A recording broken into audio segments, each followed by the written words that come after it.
মসজিদে এসে জুমার দিনে এগুলো করলে জুমার নেকি নষ্ট হয়। মসজিদে এসে এইসব আইওয়া শোডাউন করলে জুমার নেকি নষ্ট হয়। এই জেনারেশনকে কে বুঝাবে যে মোবাইল থেকে দূরে থাকতে হবে? বিনা প্রয়োজনে ফোন ইউজ করবা না, বিনা প্রয়োজনে ফোনে হাতও দিবা না। একটা ছবি তুললে কি হয়? হাজারে আসওয়াদ, গুনাহ মাফ হয়। একটা ছবি তুললে কি গুনাহ মাফ হয়? কোনো নেকি হয়? এটা কি পরকালে সুপারিশ করবে? এই মোবাইলের আসক্তির কারণে এই যুব সমাজের চিন্তার ক্ষমতা নষ্ট হয়ে গেছে। বিশ্বাস করেন আমার কথা, আমার কথা বিশ্বাস করেন। এই মোবাইল আসক্তির কারণে এই যুব সমাজ আর চিন্তাই করতে পারে না। সারা দিন ফোনে ব্যস্ত, সারাটা দিন সময় পাইলেই ফোন। আর ফোনে কি? YouTube, Facebook, WhatsApp, Instagram. এই আমাদের বাপদাদার, এই যে ভাইদের বয়সী যারা এখন 40, 45, 50 এজের মধ্যে আছেন, যারা এই দেশ চালায়, সমাজ চালায়, অর্থনীতি চালায়, তাদের চেয়ে এদের চিন্তা শক্তির লেভেল অর্ধেকেরও কম।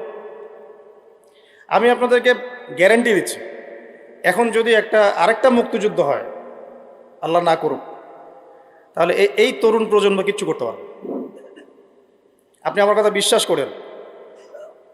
টিকটকের একটা ভিডিওর জন্য এদের কাণ্ডকীর্তি দেখলে মনে হয় যেন মানুষ না গরু না ছাগল, কি আসলে। আর আমরা তো ঢাকা শহরের মতো শহরে থাকি, একটা টিকটকের ভিডিও বানানোর জন্য এরা যে কি করে চিন্তাই করতে পারো।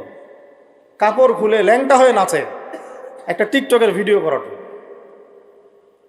একজন আলেমেদিন আসছে, তাকে মানে মোবাইলে বিরক্ত করতে করতে তার লেকচারের টপিকটাই নষ্ট করে। আর আমরা যে ওস্তাদদের কাছে পড়াশোনা করি, আমি জীবনে আমার ওস্তাদকে এটা বলার সাহসই পাই নাই, ওস্তাদ আপনার সাথে কি একটা ছবি তোলা যাবে? আমি আল্লাহর কসম করে বলতেছি, আমি এই পর্যন্ত, আর আমি যার কথা বলছি তিনি এই উপমহাদেশের অন্যতম একজন শ্রেষ্ঠ মুহাদ্দিস।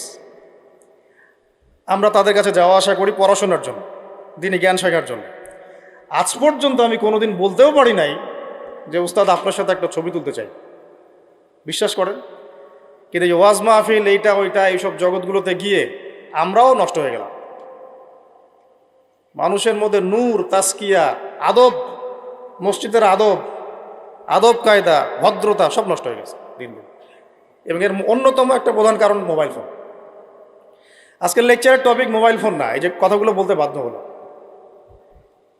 যখন আমরা এখন আলোচনা করতেছি, এই সময় কটা বাজে এখন? 12:50।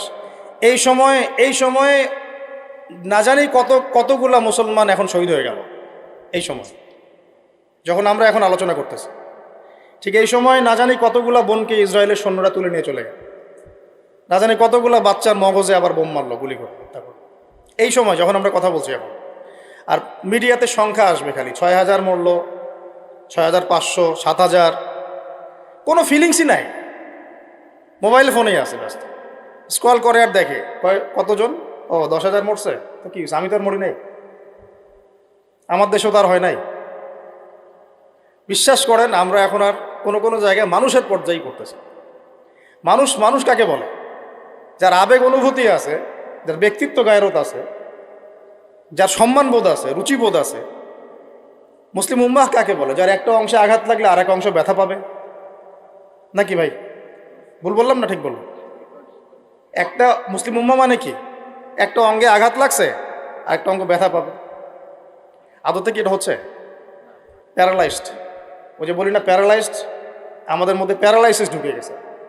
জুমার খুতবার সময় এমনি অল্প 5 মিনিট নষ্ট করলাম, আল্লাহ মাফ করুক। সরাসরি কিছু কথা আপনাদেরকে বলি, একদম সরাসরি।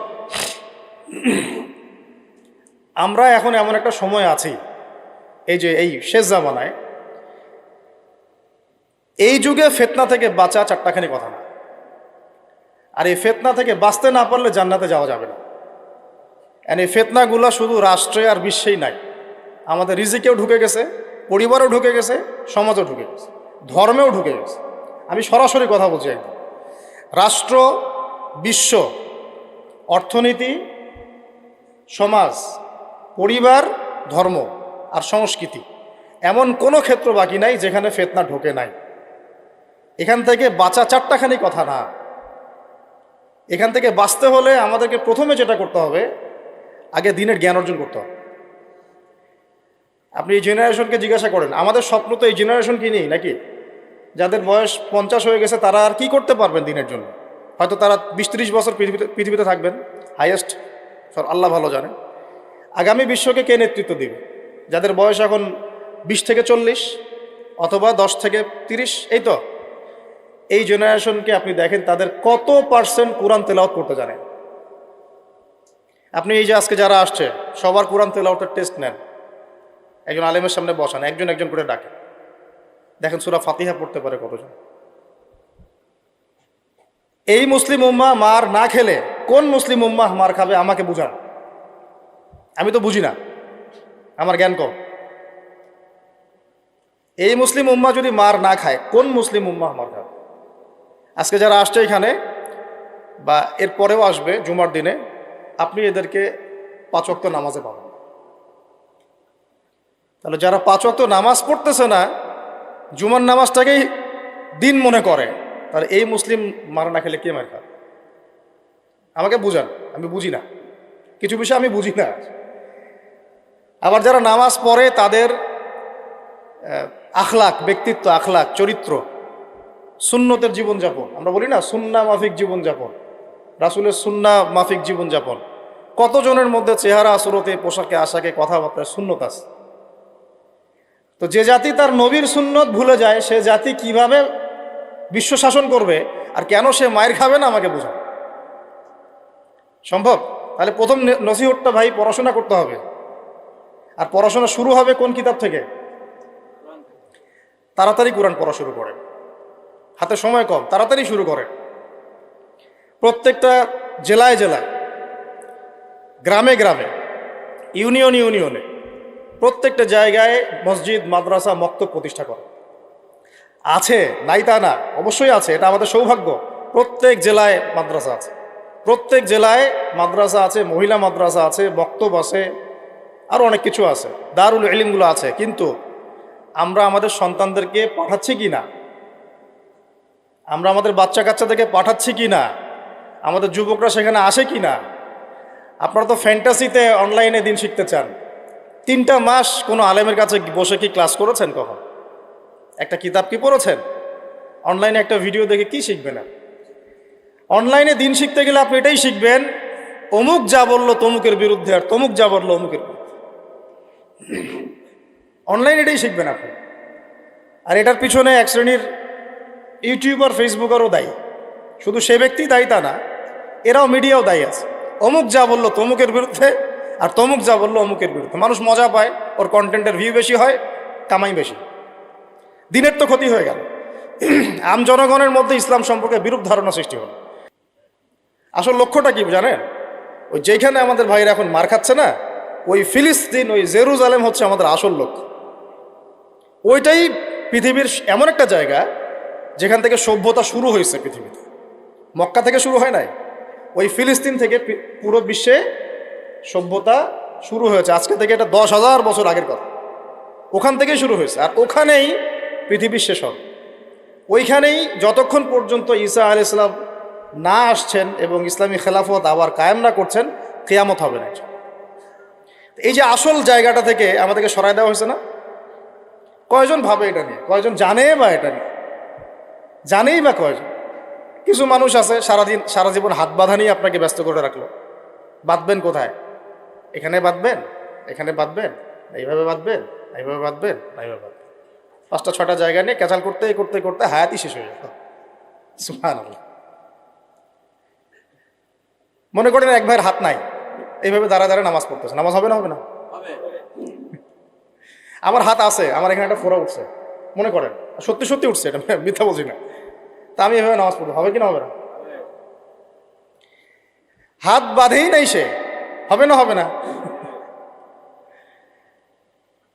আর যখন বোম পরে জান থাকবে না তখন হাত বাঁধে কি করবে? যখন উম্মার মধ্যে মারামারি, কাটাকাটি, বিভক্তি, আর কাফেররা এসে উম্মার সাথে যুদ্ধ করা শুরু করবে, তখন কি হাত বাঁধে নিয়ে ব্যস্ত হয়ে থাকবেন? এই ব্যস্ত আছেন বলেই তো হাতে অস্ত্র ধরতে পারছি না। এক ভাই খুব সুন্দর কথা বলছে যে ইসরায়েলের উচিত যে বাংলাদেশ থেকে এরকম কিছু শায়েক এবং মানুষকে হায়ার করা এবং এদেরকে ফিলিস্তিনে ছড়িয়ে দেওয়া, তাহলে জীবনেও ফিলিস্তিনিরা আর অস্ত্র হাতে নিতে পারবে, ওরা এগুলো নিয়েই ব্যস্ত থাকবে সারাদিন। আল্লাহ না করুক, যদি আল্লাহ না করুক, আমরা দোয়া করি কিন্তু আমরা আশঙ্কা তো করি, আল্লাহ না করুক যদি শান্তিপূর্ণ এই বাংলার মাটিতেও কখনো এরকম পরিস্থিতির সৃষ্টি হয়, আল্লাহ না করুক, দোয়া করি আমরা, তখনও এক শ্রেণীর মানুষ এগুলো নিয়েই ব্যস্ত থাকবে। আপনাকে আপনার মূল লক্ষ্যটা থেকে সরায় দেওয়া হয়েছে। এটা বোঝার জন্য, এই ফিতনাগুলো চেনার জন্য ভাই সবার আগে দিনের জ্ঞান অর্জনের কোনো বিকল্প নাই। পড়তে রাজি আছি তো ইনশাল্লাহ? অনলাইনে দিন শিখতে পারবেন না। কিছু ভালো ভালো আলেম আছেন যাদের লেকচার হয়তো শুনতে পারবেন, শুনে আপনি উৎসাহিত হতে পারবেন, বুস্ট আপ হবেন, ইন্সপায়ার্ড হবেন, কিন্তু এটা দিন শেখার কনস্ট্রাকটিভ কোনো প্ল্যাটফর্ম না। আপনাকে খাতা কলম নিয়ে ওই স্কুল কলেজের মতোই আলেমদের কাছে আসতে হবে, সিলেবাস রেডি করতে হবে, সিলেবাসে পড়তে হবে, পড়ার জন্য জায়গা দরকার, মাদ্রাসা দরকার, মসজিদ দরকার, বক্তব্য দরকার, এগুলো আপনাদেরকে করতে হবে। আর যেখানে আছে সেগুলোকে আবাদ করতে হবে। যেমন মসজিদ করেছেন, আবাদ করেন এটা। মসজিদ মানে নামাজ পড়ে দরজা বন্ধ করে রেখে দিব, এর নাম মসজিদ? মসজিদ মানে এখান থেকে দিনের দাওয়াতটা ছড়াবে, দিনের শিক্ষাটা ছড়াবে, তাই নয় কি? আল্লাহ রসুল কি মসজিদ সাল্লাল্লাহু আলাইহি ওয়াসাল্লাম মসজিদ প্রতিষ্ঠা করে শুধু নামাজের সময় খুলতেন আর নামাজের পরে বন্ধ করতেন নাকি 24 ঘন্টা এখানে ইবাদত, আমল, তাসকিয়া, জিকির আজকার হতো না? এখনো তো মদিনায় হয়। মক্কা মদিনা কি এখনো বন্ধ থাকে 1 মিনিটের জন্য? এখানে দার্স হচ্ছে, ওইখানে নামাজ হচ্ছে, ওইখানে আলোচনা হচ্ছে, চলতে থাকে সব সময়। এটা হলো মসজিদের ফাংশন। এই মসজিদ আবাদ করেন, মাদ্রাসাগুলো আবাদ করেন, আপনার ছেলেকে মসজিদে পাঠান, মাদ্রাসায় পাঠান, মক্তবে পাঠান। ইয়াং জেনারেশন স্পেশালি আপনারা সিলেবাস ভিত্তিক পড়াশোনা করেন। এই ফ্যান্টাসি দিয়ে কিচ্ছু হবে না, আবেগ দিয়ে, ফ্যান্টাসি দিয়ে কাজের কাজ কিছু হবে না। খুব আবেগ লাগতেছে, খুব কষ্ট হচ্ছে আমার ফিলিস্তিনের জন্যে, খুব কষ্ট হচ্ছে পুরো বিশ্বের প্রেক্ষাপটে মুসলিমদেরকে দেখে, কিন্তু আপনি তো ইসলাম সংশোধনের দিকে আসছেন না। মাঝে মাঝে নামাজ পড়ছেন, কোনো রকম 5 ওয়াক্ত নামাজ পড়লেও সুন্নাহ মাফিক জীবনযাপন করছেন না। জিনায় লিপ্ত হয়ে যাচ্ছেন, সুদ খাচ্ছেন, অর্থনৈতিক জীবনের কথা বলছি, এখানে সুদ খাচ্ছেন, ব্যবসায় প্রতারণা করছেন, রাজনীতি করতে গিয়ে আপনি তাগুতের দিকে চলে গেছেন। এক কথায় তাগুতের দিকে। তাগুত মানে আল্লাহ বাদ দিয়ে যার উপাসনা করা হয়। আমরা এখানে আল্লাহ পাকের বিধানের দাসত্বের চাইতে মানব রচিত বিধানের দাসত্ব বেশি করেছি এবং করছি, এখনো করছি, করে যাচ্ছি। কিছু করার নাই, কারণ পুরো বিশ্বটা এইভাবেই তো ফাংশন করা। যাদের গলায় জাতিসংঘের দড়ি আছে এরা তো এখান থেকে বেরোতে পারবে না। পারবে না। তাহলে ওদের আন্ডারে যে রুলস অ্যান্ড রেগুলেশনস এর আওতায় তো চলতে হবে। কিন্তু শিরক হয়ে গেল, এখানেও তো শিরক হয়ে গেল। মার না খাওয়ার কোনো কারণ নাই আমাদের এখন এই পর্যন্ত যে আমরা শান্তিপূর্ণভাবে নামাজ কালাম পড়তে পারছি আল্লাহ পাকের রহমত। বিশ্বাস করেন, আল্লাহ পাকের খাস রহমত। জানি না কত বছর এই রহমত থাকবে এইভাবে যদি আমরা সতর্ক না হই। সতর্ক হওয়ার জন্যই বলছি ভাই, এগুলো নিয়ে আমরা অনেক ভাবি, না বুঝে না জেনে একটা শব্দ বলছি না আমি। আল্লাহর কসম, আমি না বুঝে না জেনে না স্টাডি করে একটা কথা বলতেছি। শেষ জামানার সবচেয়ে ইম্পর্টেন্ট জায়গা ওই প্যালেস্টাইন, ওই ফিলিস্তিন, জেরুজালেম। পুরো বিশ্বটা ওইখানে গিয়ে আস্তে আস্তে শেষ হয়ে যাবে। সামনে যত বড় বড় ঘটনা, মালহামা মানে মহাযুদ্ধ, তারপরে ইমাম মাহদির আগমন, দাজ্জালের আত্মপ্রকাশ, দাজ্জাল ইহুদিদেরকে নিয়ে বিশ্বটাকে শাসন করবে, তারপরে ঈসা আলাইহিস সালামের আগমন, ইহুদিদের সাথে মুসলিমদের যুদ্ধ, তারপরে ওই বাইতুল মুকাদ্দাস আবার বিজয় করা, ওইখানে ঈসা আলাইহিস সালাম আবার 40 বছর খেলাফত চালাবেন, 40 বছর। এই পুরো ঘটনাগুলো ওই জায়গা কেন্দ্র করে হবে। আমাদের কোনো হদিসই নেই। আরও অনেক বিষয় আছে, কিন্তু মূল কথাটা হচ্ছে আমরা পৃথিবীতে হাসি থামাশা করতে, ঠাট্টা ছলনা করতে আসি না। আল্লাহ পাক প্রত্যেককে কিছু না কিছু দায়িত্ব দিয়ে পাঠাইছেন এবং আমাদের প্রত্যেককে আল্লাহ পাক পরীক্ষা করছেন, এবং এই হায়াতের রিজিকের নিয়ামতের আল্লাহ পাক আমাদের কাছে পাই পাই করে হিসাব নেবেন। এই যে শ্বাস নিচ্ছি একটা শ্বাস, এই একটা শ্বাসেরও হিসাব আল্লাহ পাক নিবেন। একদিন নবীজি একটা বাগানে ঢুকলেন, তিনি ক্ষুধার্ত, সাথে আবু বকর সিদ্দিক। আবু বকর, তোমার বাসায় কি খাবার আছে? ইয়া রাসূলুল্লাহ, আমার বাসায় খাওয়া নেই। তা চলো। ওমর, রাস্তায় ওমরের সাথে দেখা। ওমর, কি অবস্থা? ইয়া রাসূলুল্লাহ, ক্ষুধার্ত, বাসায় খাবার নেই, আমার বাসায় খাবার নেই। তিনজনে হাঁটতে হাঁটতে ঢুকলেন তালহা রাদিয়াল্লাহু আনহুর বাগানে। সেখানে মাশাআল্লাহ ঠান্ডা পানি খেলেন, খেজুর খেলেন, তৃপ্তি করে খেলেন। মাশাআল্লাহ, সে বাগান অনেক সুন্দর বড় ছিল। খেয়ে নবী সাল্লাল্লাহু আলাইহি ওয়াসাল্লাম বললেন, সুম্মা লাতুসআলুন্না ইয়াওমাইযিন আনিন নাঈম, যে অবশ্যই কিয়ামতের দিন আল্লাহ পাক এই ঠান্ডা পানি সম্পর্কেও আমাদেরকে জিজ্ঞাসা করবে। আমরা প্রস্তুত নিঃশ্বাসের জবাব দেওয়ার জন্য, হিসাব দেওয়ার জন্য, পানির হিসাব দেওয়ার জন্য? ঠান্ডা পানিতে গোসল করে আসছেন আজকে, সবাই তৃপ্তি পেয়েছেন। শুকরিয়া কখন আদায় হয় যে আল্লাহ পানি নাজিল করেছো, এই জন্য তোমার শুকরিয়া? খেলাম 4টা ভাত, এই 4টা ভাতই ফিলিস্তিনে নাই। আমার কথা বিশ্বাস করেন, কথাগুলো আমি কলিজা থেকে বলছি। আমি জীবনে খাবার হাতে নিয়ে 2 দিন কেঁদেছি। একদিনের ঘটনা আমি বলতে পারবো না, এটা কিয়ামতের মাঠে দেখা যাবে। অনেক বাধ্যবাধকতা আছে, আমরা বলতে পারবো। তবে খাওয়ার কথা ছিল আমার খিচুড়ি। আমার সাথে 3-4 জন গেস্ট ছিল। আমি বাসায় ফোন করেছি, আমার সাথে গেস্ট আছে, কি রান্না করলে ভালো হয়? বললাম খিচুড়ি করলে ভালো হয়, খেয়ে ফেলবে তাড়াতাড়ি। ওই খিচুড়ি খাওয়া হলো না, কোনো একটা কারণে খাওয়া হলো না। একদিন পর সেই খিচুড়ি খেতে পারলাম। দেখলাম যে একদিন পর যে খাবারটা আমার কাছে এসেছে এটা খিচুড়ি, যে এই খিচুড়ি আমার বাসায় খাওয়ার কথা ছিল। ওই দিন ওইটা দেখে আমার চোখ দিয়ে পানি পড়লো যে এই খাবারটা আমার এখানে খাওয়ার কথা ছিল না, অন্য কোথাও খাওয়ার কথা ছিল। আর একদিন এই যে 8 তারিখ না 9 তারিখে যখন আমরা আমার বাসায় খাবার নিয়ে আসছে, রোজা খুলে তো খাইতে ভালো লাগে নাকি বলো? ইফতার করার পরে খাবারটা খেতে ভালো লাগে না? শান্তি লাগে। রুটি, গরম গরম রুটি, খাসির গোশত, খুব ফেভারিট খাবার মুসলিমদের। বিশ্বাস করেন খেতে পারতেছি না, মিথ্যা কথা বলছি না, ফখর করেও কিছু বলছি না, আল্লাহর কসম, আল্লাহ সাক্ষী। কারণ আমাদের বাচ্চারা তো খেতে পারছে না ওখানে, আমার বোনরা খেতে পারতেছে না, আমার ভাইরা খেতে পারতেছে না। ওরা খাচ্ছে একটা জিনিসই, বুলেট আর আকাশ থেকে বম। আমরা তৃপ্তি করে খাচ্ছি, একবার ফিকিরও হয় না যে এর জন্য আল্লাহ শুকরিয়া আদায় করতে হবে, আমাদের কৃতজ্ঞতা স্বীকার করা উচিত, ওদের কষ্টে আমাদের ব্যথিত হওয়া উচিত। খাবারটুকু পাঠাতেও তো পারছি না, যে আমরা সবাই 10-20 টাকা করে তুলে 1 কোটি টাকা ফান্ড একটা কালেক্ট করে পাঠাই দিব, এই সুযোগটাও তো পাচ্ছি না। এত সহজ কি ব্যাপারটা? কে যাবে, কে দিবে? আর যারা কাজ করছে তারাও অথেন্টিক কিনা, আসলেই জায়গায় যাচ্ছে কিনা, ওরা পাচ্ছে কিনা, চতুর্দিক থেকে তো অবরুদ্ধ জায়গা। আমরা সবাই মিলে আমাদের ভাই বোন শিশুদেরকে ওখানে মরার জন্য ছেড়ে দিয়েছি, এটাই সত্য কথা। এবং এর জন্য পুরা উম্মাকে জবাব দিতে হবে, পুরা উম্মাকেই জবাব দিতে হবে। সবচেয়ে বড় জবাব দিতে হবে আরবের নেতাদেরকে, আশপাশের যারা নেতা আছে এদেরকে।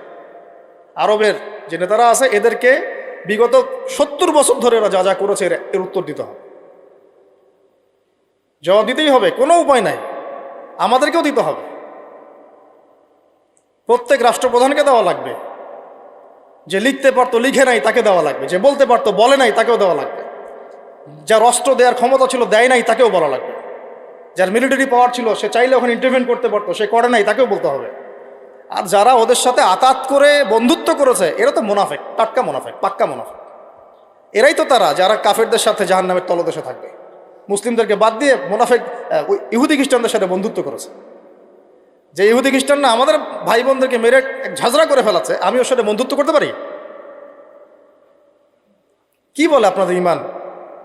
আর এই কথাগুলো কি উগ্রবাদী কথা হয়ে গেল না? এগুলো সত্যি কথা।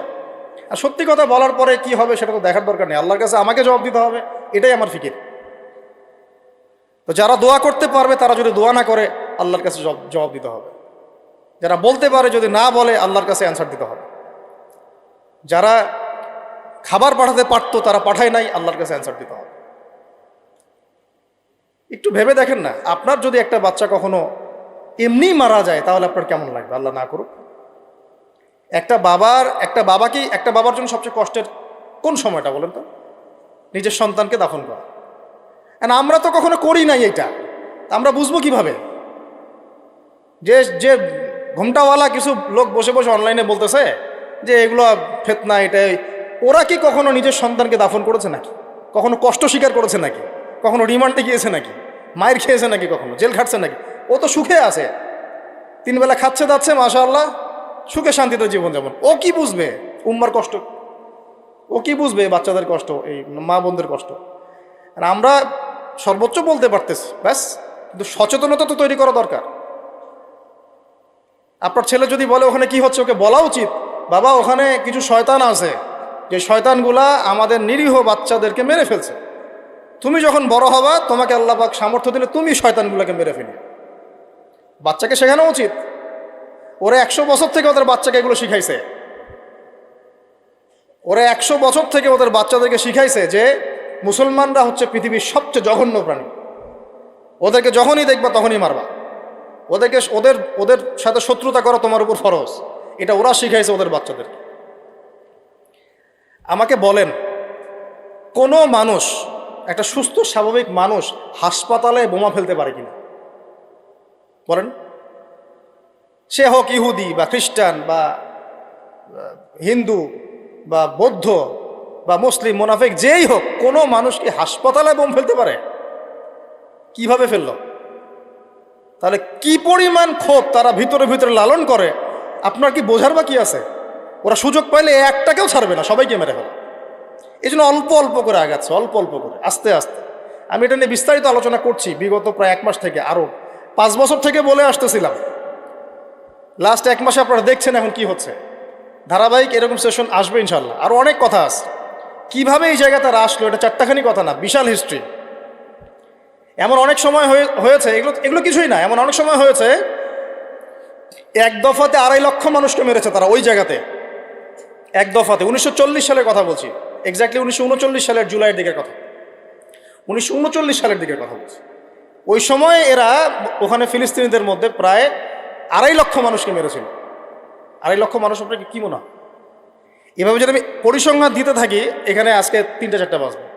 আমার কাছে কিতাবও আছে রেডি করা, এবং ইনশাআল্লাহ আল্লাহ পাক চাইলে ওটা পাবলিশও হবে ইনশাআল্লাহ। তখন আপনারা বাসায় পড়ে নিয়েন, দেখেন কি হচ্ছে আসলে। তো মূল কথাটা হচ্ছে, ভাই আমি তো দোয়া করতে পারি, আমার তো করা উচিত, আমার ব্যথিত হওয়া উচিত, আমার কুনুতে নাজেলা পড়া উচিত। যদি আমার আরো বড় সামর্থ্য থাকতো, অ্যাটলিস্ট ওখানে ত্রাণ পৌঁছানো উচিত ছিল, বা আরো যদি বড় ক্ষমতা আল্লাহ পাক আমাকে দিতেন, তাহলে ওদের মুখের সামনে বলা উচিত ছিল এটা অন্যায়, জুলুম, এর প্রতিবাদে আমরা জাতিগতভাবে পাশে আছি ফিলিস্তিনিদের, এবং মুসলিম রাষ্ট্রগুলোর ঐক্যবদ্ধ হয়ে একটা ফোরাম গঠন করা উচিত ছিল এদের বিরুদ্ধে। কিসের শান্তি চুক্তি আর কিসের নেগোসিয়েশন? কোনো কথা আর বাকি আছে?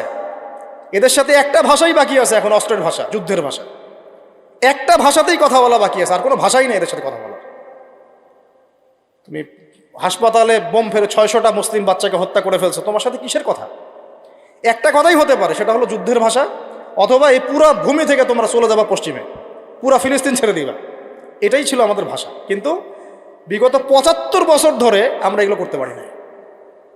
1-2টা বছর না রে ভাই, 75 বছর ধরে আমরা এগুলো করতে পারি না।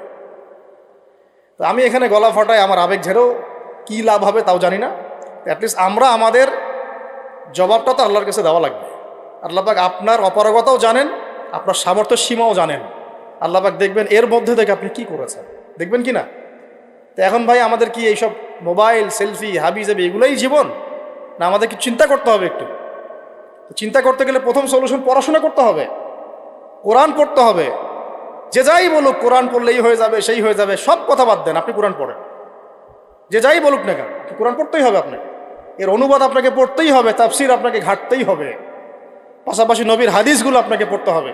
তো এই কোনো না কোনো আলেমের সোহবতে থাকতে হবে। উদ্বাস্তুর মতো জীবনযাপন করবেন না এই 10 জন 20 জন সার্কেল নিয়ে। ওলামায়ে কেরামদের মধ্যে যারা হক্কানি ওলামায়ে কেরাম, তাদের কাছে এসে পরামর্শ করে চলাফেরা করবেন, যাতে আপনি বিভ্রান্তির শিকার না হন, পরামর্শ করতে পারেন। বাংলাদেশে কি আলেম ওলামার অভাব আছে? যত তাদের মধ্যে বিভক্তি থাক, যতই তারা একে অপরের সাথে কলুশনে থাক না কেন, যত দল থাক, তারপরেও আপনি ওলামায়ে কেরামের সাথেই থাকবেন। তারপরেও তাদের জবাব তারা দিবে, বাট আপনি আপনার জায়গার দায়িত্বটা পালন করবেন। এবং হকপন্থী চিনে নেবেন। হকপন্থী আর মুনাফেক চেনার সবচেয়ে উপযুক্ত সময় কোনটা সেটাও বলে দিই।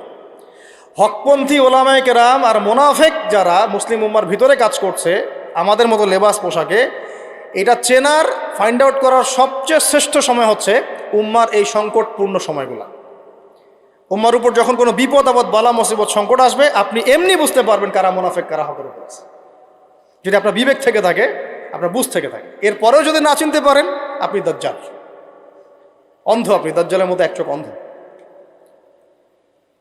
এই মাজলুমদের বিপক্ষেও বহু আলেম কথা বলে নাই বাংলাদেশে, বলে নাই?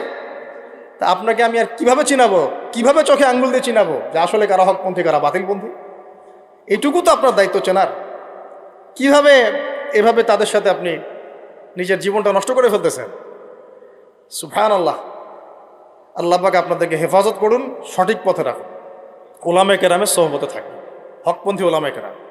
আর ভাই, প্রতিদিন যে সুন্নাহগুলো আছে এগুলো আমল করেন, নিজের উপর একটা সংশোধন নিয়ে আসেন। আল্লাহ পাক ততক্ষণ পর্যন্ত আমাদেরকে বিজয় দিবেন না যতক্ষণ না আমরা পরিপূর্ণ ইসলামে প্রবেশ করতেছি। আর পরিপূর্ণ ইসলাম মানে কি শুধু জুমার নামাজ পড়া, শুধু ঈদের নামাজ পড়া? আমাকে বলেন, আপনারা তো জানেন সব কিছু। পরিপূর্ণ ইসলাম মানে কি? 5 ওয়াক্ত নামাজ তো আপনাকে পড়তে হবে। আল্লাহ যদি তৌফিক দেন, সামর্থ্য দেন, তাহাজ্জুদও পড়তে হবে, চেষ্টা করতে হবে, নফল আমল বাড়াই দিতে হবে, জিকির আজগার তেলাওয়াত তাসবিহ তাহলিল বাড়াই দিতে হবে, আল্লাহর কাছে কান্নাকাটি বাড়াইতে হবে, ফিতনা থেকে দূরে আসার চেষ্টা করতে হবে, এই জগতের মোহ ছাড়তে হবে। যতটুকুতে আমার জীবন চলে যায় বাস এতটুকুতেই। আমি এইভাবেও বলতেছি আপনাদেরকে এখন সরাসরি, নিজেদের আপনজনদের মধ্যে, পরিবারের মধ্যে, বংশের মধ্যে কেউ যদি আপনাকে দিনের পথে চলতে বাধা প্রদান করে, ফিতনা সৃষ্টি করে, আপনি তার থেকেও নিজেকে সরা রাখবেন। কারণ দিন আপনার, জীবন আপনার, মানে দিন আমার, জীবন আমার, ইহকাল আমার, পরকাল আমার, জবাব আমার। আমার অন্য কারো দ্বারা প্রভাবিত হয়ে দিন নষ্ট করা যাবে না। যাবে? অনেক সময় হয় না, আমাদের বংশে, পরিবারে, কাছের অনেক মানুষ আপনাকে দিনের পথে চলার ক্ষেত্রে প্রতিবন্ধকতা সৃষ্টি করতেছে। আমি বলতেছি না ওদের সাথে আপনি সম্পর্ক নষ্ট করে দেন, কাট অফ হয়ে যান, এটা বলতেছি না। বলতেছি আপনি ইসলামিক দূরত্ব মেনটেন করেন, আপনি নিজেকে নিয়ে থাকেন, আপনি আল্লাহকে নিয়ে থাকেন। এক আল্লাহই আপনার জন্য যথেষ্ট, ইনশাআল্লাহ কাউকে লাগবে না। ইনশাআল্লাহ কেউ যদি না থাকে, এক আল্লাহই আপনার আমার জন্য যথেষ্ট। এটা কি বিশ্বাস করেন কিনা? এই আল্লাহ পাকই আমাদেরকে বাঁচিয়ে রাখছেন, আল্লাহ পাকের হাতেই আমাদের জীবন, আল্লাহ পাকই আমাদেরকে খাওয়ান। আল্লাহ থাকলে কিচ্ছু লাগে না। আর যারা আল্লাহ নাই, সারা দুনিয়া মিলেও তাকে সুখ দিতে পারবে না, তার কিছুই করতে পারবে না। এখন আসলে আমাদের সাথে আল্লাহ আছে কি না একটু নিজেরাই বুঝতে পারবো। আসলে আল্লাহ পাকের সাথে আমার সম্পর্ক কেমন, আল্লাহ বলে ডাকলে বা আল্লাহর কাছে দোয়া করলে কি আমার ভিতরে কোনো অনুভূতি আসে কি না, রাসূল সাল্লাল্লাহু আলাইহি ওয়াসাল্লামের নাম আসলে আমার ভিতরে কোনো অনুভূতি আসে কি না, বুঝবেন। ইনশাআল্লাহ এটা আপনার আস্তে আস্তে বুঝে যাবেন। তাহলে নিজের তাজকিয়ার দিকে ফোকাস করেন, এবং তাজকিয়া অর্জন করার জন্য অবশ্যই সোহবত লাগে। যারা আত্মশুদ্ধিতে পরিপূর্ণ মানুষ, এই মানুষগুলোর সাথে পরামর্শ করে চলবেন। আর নিজের দিন পালন করেন, দিনটাকে আর বিভক্ত হতে দিবেন না। যারাই বিভক্তির দিকে নিয়ে যায় এদেরকে বয়কট করবেন, মিশবেনই না এদের সাথে। বরং আমি বলছি, বাংলাদেশে এমনিই তো শত শত দল হয়ে গেছে। এখন আপনি নিউট্রাল থাকবেন, নিজেকে বায়াসড করবেন না, নিউট্রাল থাকবেন। নিউট্রাল মানে নিরপেক্ষ। নিরপেক্ষ থেকে আপনি দেখবেন যে আসলে কার মধ্যে হকটা বেশি আছে। এরপর আপনার বুঝ অনুযায়ী কোরআন সুন্নাহর সাথে মিলিয়ে ওলামায়ে কেরামের পরামর্শে যেদিকে তারা আপনাকে হেদায়েতের পথে নিয়ে যাবেন সেই পথে আপনি চলেন। ইনশাআল্লাহ আপনি ঠিক পথে থাকবেন। এই জন্য আমি একা একা থাকতে নিষেধ করি। ওলামায়ে কেরামদের সাথে পরামর্শ করে চলবেন এবং ঐক্যবদ্ধ জীবনযাপন করবেন। আর কিছু ভাইয়ের মধ্যে যদি খারাপ কিছু থাকে তাদেরকে একদম আন্ডার এস্টিমেট করে ধুয়ে রেখে দেওয়ার দরকার নেই। কারণ যার মধ্যে খারাপ কিছু আছে ওর মধ্যে ভালোও কিছু আছে। খোলা মনে ভালোগুলো নিয়ে নেবেন, খারাপগুলো আপনি ছেড়ে দিবেন। এখন বলতে পারে আপনি কিভাবে বুঝবেন ভালো কোনটা খারাপ কোনটা? নিজে পড়বেন, নিজে জ্ঞান অর্জন করবেন, আল্লাহ পাক বিবেক দিয়েছেন, বোঝার চেষ্টা করবেন এবং আলেমদের সাথে পরামর্শ করবেন। ব্যাস, আল্লাহ পাক এরপরে আপনাকে যে পথে নিয়ে যাবেন ইনশাআল্লাহ সেই পথে আপনি চলবেন। উম্মার বিভক্তি বাড়াবেন। এরপরে যখন অর্থনীতির মধ্যে ঢুকবেন, ব্যবসা বাণিজ্য, রিজিক, চাকরি বাকরি, জান চলে গেলেও হারাম খাবেন না। আল্লাহ পাক তৌফিক দান করে, আপনাকে তৌফিক দেখ, আমাকেও তৌফিক দান করে। কারণ আমরা সবাই হারাম খাচ্ছি অ্যাভেলেবল, আমি নিজেও ফিল করি। হারাম না খেলে আমাদের দোয়া কবুল হইতো। দোয়া যে কবুল হচ্ছে না বোঝেন না। কাবা ঘরে দোয়া হচ্ছে বিগত প্রায় 40-50 বছর থেকে। আল্লাহ ফিলিস্তিনকে মুক্ত করে দাও, মুসলিম ভাইদেরকে সাহায্য করো, নুসরা নাজিল করো। আপনি দোয়ার কি বরকত দেখতে পারতেছেন? দোয়ার কি ইম্প্যাক্ট পড়তেছে? রিজিক হারাম, রিজিক অনেক সময় হারাম হয়ে যাচ্ছে আমাদের। এমনকি হজের মতো মৌসুমে, উমরার মতো মৌসুমে আমরা যে গোশতগুলো খাচ্ছি বাইরে, যেগুলা, এগুলো যে কতটুকু আল্লাহর নামে জবাই করছে আল্লাহ ভালো জানে। ভাবতে হবে তো, এগুলা পারতেছি না। আমি সত্যি বলতেছি যে আমরা হালাল খাইতেও পারতেছি না। মনে হয় চেষ্টা করতে হবে 100% হালালের উপর থাকার জন্য। যদি আল্লাহর নামে জবাই না করা হয় সেটা কি হালাল হবে? যদি আমার টাকার মধ্যে সুদ থাকে হালাল হবে? যদি আমার টাকার মধ্যে ঘুষ থাকে হালাল হবে? বাংলাদেশের লক্ষ লক্ষ মানুষ নামাজ পড়ে মসজিদে ঘুষখোর। বাংলাদেশের লক্ষ লক্ষ না কোটি কোটি মানুষ মসজিদে নামাজ পড়ে, মুসল্লি সুদখোর। অনেক মসজিদ কমিটি আছে সুদখোর। ভাই আমার কথা বলতে কোনো ভয়ে কাজ করে না, আর আমি কারো পরোয়া করি না, সত্য কথা বলতে এক আল্লাহ ছাড়া। বাংলাদেশে লক্ষ লক্ষ মানুষ আছে মসজিদে নামাজ পড়ে সুদখোর, ঘুষখোর, দুর্নীতিবাজ, করাপ্টেড। আমাদের কথা বলছি, দাড়ি টুপিওয়ালা মানুষ, আমরা বহু দাড়ি টুপিওয়ালা মানুষ আছি সমাজে, চলাফেরা করি, আমাদের রিজিক ঠিক নাই, হারাম খাচ্ছি। দোয়া কবুল হবে? আল্লাহ পাক আমাদেরকে হারাম থেকে বাঁচান, হারাম থেকে বাঁচান। এরপর পরিবার যখন গঠন করতে যাবেন, ভুল করে পরিবারে অনইসলামিক কোনো মতাদর্শকে স্থান দিবেন না। পরিবারে বউ বাচ্চা যেন পর্দা করে, খেয়াল রাখতে হবে। বিয়ে শাদী করার সময় খেয়াল রাখতে হবে কোন মেয়েটাকে বিয়ে করছে। একটা মেয়ের বাহ্যিক সৌন্দর্য সব কিছু না, 3 মাস 4 মাস খুব মজা লাগবে, তারপর দেখবেন যখন আসল লাইফে আমরা ঢুকে যাই তখন দেখবেন দায়িত্ববোধটাই সবচেয়ে বড় কথা হয়ে দাঁড়ায়। এই রওনাক চলে যাবে, দিনদারিতা না থাকলে এই রওনাক চলে যাবে। মেয়ে দিনদার কিনা এটা দেখবেন সবার আগে। দিনদার হলে যদি একটু গায়ের রং কালো হয়, বিয়ে করে ফেলেন, বিয়ে করে ফেলেন। বিয়ে তো কঠিন করে ফেলছে সমাজ, জেনা সহজ হয়ে গেছে। মোস্তফা কামাল আতাতুর্ক যখন ক্ষমতায় আসছিল না, আমি সংবিধান চেক করলাম আজকে পড়তে পড়তে এক জায়গায়, ওই সময়কার সংবিধান তুরস্কের। মোস্তফা কামাল আতাতুর্ক যখন 1918 সালের পরে ক্ষমতায় আসছে, ওকে তো ক্ষমতায় বসাইছে ব্রিটেন। এ তো জানেন হিস্ট্রিটা, আপনারা অনেকে জানেন যারা পড়াশোনা করেন। তো ওর সংবিধানে লিখেছে যে একাধিক বিয়ে করা হারাম, আর অমুসলিম নারীকে বিয়ে করাও বৈধ। সব উল্টাই দিছে। তা আমাদের সমাজে এখন ওইরকম চিত্র দেখা যাচ্ছে যে আপনি 17 বছরে বিয়ে করতে পারবেন না, কিন্তু 17 বছরে আপনি জেনা করছেন। আল্লাহ মাফ করুক। বাংলাদেশে 17 বছর বয়সে জেনা করা ছেলে মেয়ের অভাব আছে? আদমশুমারির মতো এই কুমারিত্ব টেস্ট যদি করা হয় ছেলে মেয়েদের, তারপর দেখা যাবে কি অবস্থা। তো বিয়েটাকে সহজ করা উচিত। বিয়ের বয়স একটা ফিক্স করা হয়েছে, এর সাথে তো আমরা এখন যুদ্ধ করতে পারবো না। পারবেন? ছেড়ে দেন, আচ্ছা ফিক্স করছে বুঝলাম। এখন ওই বয়সটা হয়ে গেলেই আপনার সন্তানের বিয়ের ব্যবস্থা করে ফেলেন এবং এটাকে সহজ করে দেন, এত জটিল করেন না, সহজ করে দেন যাতে করে ওরা জিনা থেকে বেঁচে থাকতে পারে। ভাই বিশ্বাস করেন, বহু দাড়ি টুপিওয়ালা মানুষ, এলেমওয়ালা মানুষ এইসব মিম্বরে দাঁড়ায় হক কথা বলতে পারে না জেনার কারণে। জেনার কারণে এই যে আমরা চলাফেরা করতেছি না, চোখের জেনা তো হচ্ছে অ্যাভেলেবেল। অনেক সময় মনেরও জেনা হয়ে যাচ্ছে, মনে খারাপ চিন্তা চলে আসতে পারে না, দেখবেন মনের নূরটা নষ্ট হয়ে যায়। তখন আপনার ইমানের ওই তেজটা কাজ করে না। ভালো করে খেয়াল করে দেখবেন, যখন মনের মধ্যে এই নূরটা নষ্ট হয়ে যায়, কিছু একটা নগ্ন মেয়েকে দেখে ফেলছেন বা একটা মেয়েকে দেখে আপনার অ্যাট্রাকশন তৈরি হয়ে গেছে, হতে পারে, কিন্তু হতে পারে, আমরা তো ফেরেশতা না, হতেই পারে। তখন দেখবেন মনের মধ্যে নূরটা নষ্ট হয়ে যায়। ওই সময় আপনি কিন্তু এই ইমানের এই জজবাটা শো করতে পারবেন না। তখন নবী সাল্লাল্লাহু আলাইহি ওয়াসাল্লাম বলেছেন, তখন যদি বাসায় স্ত্রী থাকে তোমরা স্ত্রীর কাছে চলে যাবা, নিজের প্রয়োজন মিটাই নিবা, তাহলে এই শয়তানি মন থেকে চলে যাবে। এখন তো বিয়ে কঠিন, এটা মিটাবে কীভাবে? অনলাইনে ঢুকলেই দেখবেন আপনি নগ্নতা নগ্নতা নগ্নতা। এই ছেলে পেলে আমাদের সাথে যারা ঢাকায় থাকে এরা যাতে আরও জানে কি আছে ওখানে, কি হয়। ছেলে ছেলে নাই আর মেয়ে আর মেয়ে নাই, মেয়ে আর মেয়ে নাই, ও নিজে ছেলে। একটা মেয়ের যে চরিত্র খারাপ এটা বোঝার জন্য এতটুকু যথেষ্ট যে ও মোটর সাইকেলের পিছনে বসছে কিভাবে, এটা দেখবেন। একটা আপনার শালীন দিনদার স্ত্রীকে নিয়ে যদি আপনি মোটর সাইকেলে জানো, দেখবেন তার বসার ধরনটা কেমন, আর যাদের সাথে এই যে ফ্রি মিক্সিংয়ে প্রেম প্রীতির সম্পর্ক করে এদের বসার ধরনটা কেমন।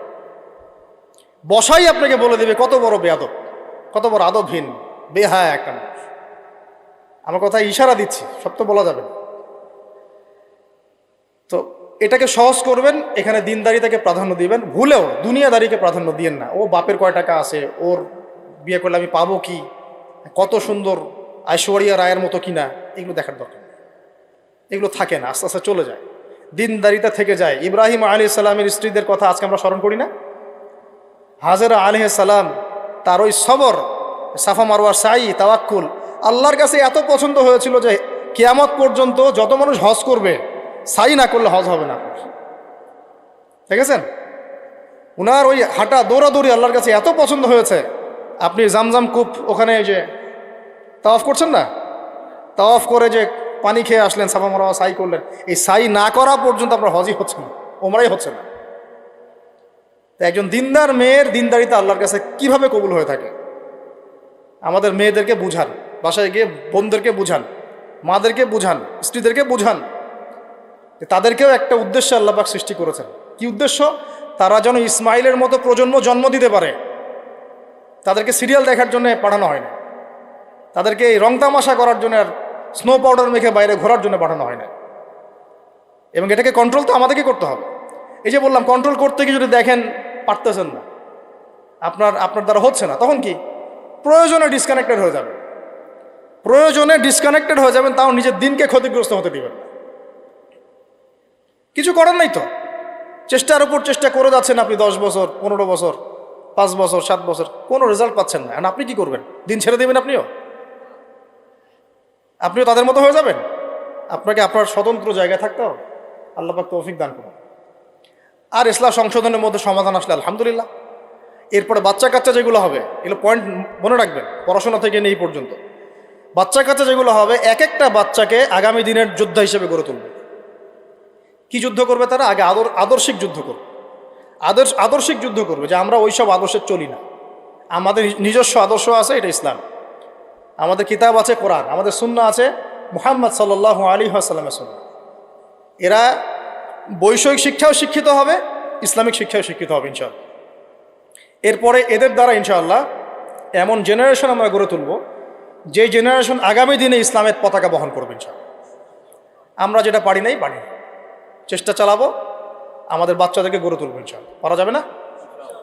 আল্লাহ পাক আমাদেরকে এই সব উদ্দেশ্যে দুনিয়াতে পাঠাইছে। এভাবে ইনশাআল্লাহ আমরা এলেম অর্জন, তাসকিয়া অর্জন, আমল বাড়িয়ে দেওয়া, হালাল খাওয়া, পরিবার গঠন করা, প্রজন্ম গঠন করা, এই কাজগুলো করতে করতে করতে আমরা আগাবো ইনশাআল্লাহ। এবং এখন যা চলছে এই ফিতনাগুলো থেকে আমরা নিজেদেরকে দূরে রাখার চেষ্টা করি। আর যেখানে যেখানে যেখানে মুসলিমদের এগেনস্টে এই কাফের, মুশরিক, জালেম, মুনাফিকরা পদক্ষেপ নেবে, আমরা আমাদের সাধ্য মতো এটাকে প্রতিহত করবো। হয় জবান দিয়ে প্রতিহত করব, নাহলে লিখে প্রতিহত করব, নাহলে কোনো সাহায্য করে প্রতিহত করব, নাহলে অ্যাটলিস্ট দোয়া করে প্রতিহত করব। কিছুই নাই, কমপক্ষে কি করবেন? দোয়া করুন। কিছু নাই, কমপক্ষে দোয়া করুন। কিন্তু কোনো অবস্থাতেই আত্মসমর্পণ করবেন না এদের সামনে। ওদের সামনে কোনো অবস্থাতেই জালেমের সামনে হাঁটু গেড়ে দিবেন, বা মাথা উঁচু করে বাঁচবো ইনশাল্লাহ, মাথা উঁচু করে মরবো ইনশাল্লাহ। আল্লাহ পাক আমাদের সবাইকে কথাগুলো বোঝার তৌফিক দান করুন। আমিন। আকুলু কওলি হাযা আস্তাগফিরুল্লাহ লি ওয়া লাকুম ওয়া লিসাইরিল মুসলিমিন। বারাকাল্লাহু লানা ওয়া লাকুম বিল আয়াতিল হাকীম ইন্নাহু তাআলা জাওয়াদুন কারীমুন রাউফুর রহিম। সুন্নাত পড়বেন, সুন্নাত পড়বেন।